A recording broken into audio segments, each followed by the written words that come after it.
Hi everyone. இப்போ நம்ம பார்க்க போகிறது மோட்டல் காம்பட் 2026. இது மோட்டல் காம்பட் 2 ஒன்று பார்த்துருக்கீங்கன்னா இது தொடர்ச்சியாக தான் வரும். 2வும் சரியான விஷுவல் எஃபெக்ட்ஸ் கண்டிப்பாக நான் சொல்லுவேன். ஏன்னா நான் பார்ட் 1 நான் தேட்டரில் பார்த்துருக்கேன். விஷுவல் எஃபெக்ட்ஸ்லாம் கம்மியாக தான் இருக்கும். 2021 எப்படி எடுக்கணுமோ அப்படி எடுத்திருப்பாங்க. ஆனால் 2026 விஷுவல் எஃபெக்ட்ஸ் சூப்பராக பண்ணியிருப்பாங்க இதில். அதுவும் இது டப்பிங்லாம் தமிழ் டப்பிங் வேற மாதிரி ஃபுல் அண்ட் ஃபுல்லி காமெடியாக தான் இருக்கும் தமிழ் டப்பிங்னா இதுல. அதே மாதிரி இதுல ஜானி கேஜ் வேற லெவல்ல பண்ணிருப்பாரு. ஆக்ஷன்லயுமே சரி, காமெடியிலுமே சரி, சூப்பரா இருக்கும். ஏன்னா என்னன்னா இந்த படத்தோட பிளஸ்ஸே டப்பிங் தான்.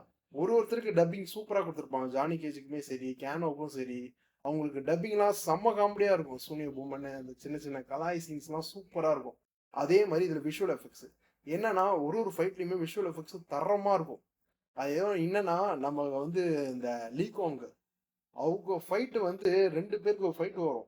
இன்டர்வலுக்கு முன்னாடி வரும். அந்த ஃபைட்டுலாம் சும்மா வேற மாதிரி இருக்கும். விஷுவல்ஸ் அப்படியே பேக்ரவுண்ட்ல கலர் சேஞ்ச் பண்ணிட்டே இருப்பாங்க. தேட்டர்ல பார்க்கும்போது அப்படியே பக்காவா இருக்கும் அந்த ஆக்ஷன் சீன்ஸ். நீங்க கண்டிப்பா பாருங்க. மோட்டல் காம்பேக்ட் 1 எப்படி இருக்குமோ அதுக்கேத்த மாதிரியே இருக்கும். என்ன ஒன்று விஷுவல் எஃபெக்ட்ஸ் தான் தரமா இருக்கும்.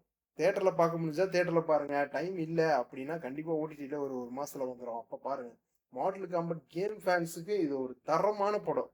அதுவும் காமெடிலாம் சொல்லவே தேவையில்ல, சூப்பரா இருக்கும். ஏன்னா ஒன்று கொஞ்சம் ரத்தம் தெரிக்கிற மாதிரி சீன்ஸ்லாம் நிறைய இருக்கும். இது 18+ தான். அதனால கண்டிப்பா பாருங்க இந்த படத்தை, மிஸ் பண்ணாதீங்க.